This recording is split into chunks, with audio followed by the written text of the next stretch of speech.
इस प्रकार प्रकृति ने, निसर्ग ने मनुष्य को इस प्रकार बनाया कि वह सब कुछ कर सकता है।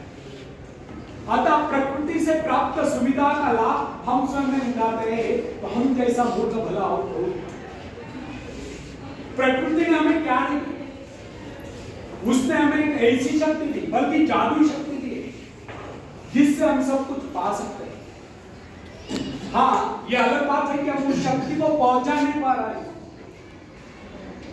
अरस्तु ने, एरिस्टोटल ने एक बार चौराहे पर खड़े होकर चिल्ला चिल्ला कर कहा था, इस दुनिया में सब कुछ है, जो चाहो सो पाओ, पर पहले अपने को उस योग्य बनाओ। अरस्तु ने कहा, इस दुनिया में सब कुछ है, जो कर्महीन है वह कुछ नहीं पाता है।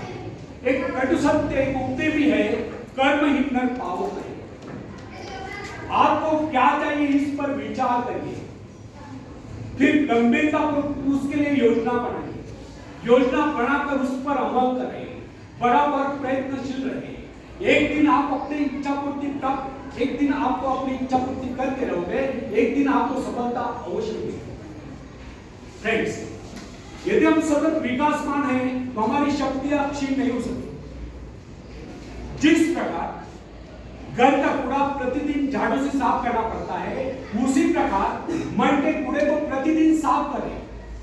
निरंतर नए विचार, आगे बढ़ने के विचार, प्रगति के विचार, उन्नति के विचार मन में लाए, तब शक्तियों को क्षीण करने की क्रिया स्वयं समाप्त हो जाएगी। हमारे मन से तथा शरीर में निरंतर विकास की क्रिया जारी रहना स्वाभाविक है। इसमें बाधा तब पड़ती है जब दूषित विचार हमारे मन पर आक्रमण करते हैं। मन पर दूषित विचारों का आक्रमण तभी होता है जब हमारे मन में खालीपन होता है। जब तक हम अपने मन में विकास के विचार रखते हैं, तब तक अवनति के विचार नहीं सकते। प्रगति के विचार है तो अवनति के विचार नहीं आ सकते। मन को नवीन तथा तरोताजा करने के अनेक उपाय हैं। इस विषय में हम सबके भिन्न भिन्न अनुभव हो सकते हैं।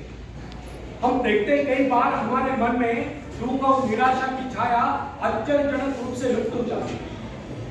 दुख के घिर आए बादल हट जाते हैं, उनके स्थान पर हर्ष की धूप घिर उठती है। कम से कम कुछ समय के लिए जीवन के प्रति हमारा दृष्टिकोण बदल जाता है। कई बार हम अनुत्साहित और निराश हो जाते हैं और अकस्मात कोई शुभ समाचार आ जाता है और हमारा हृदय हर्ष से गदगद उठता है। अथवा कोई हंसोर सहृदय व्यक्ति आ जाता है, वो हमारी मनस्थिति में पूर्णतया परिवर्तन ला देता है। या कोई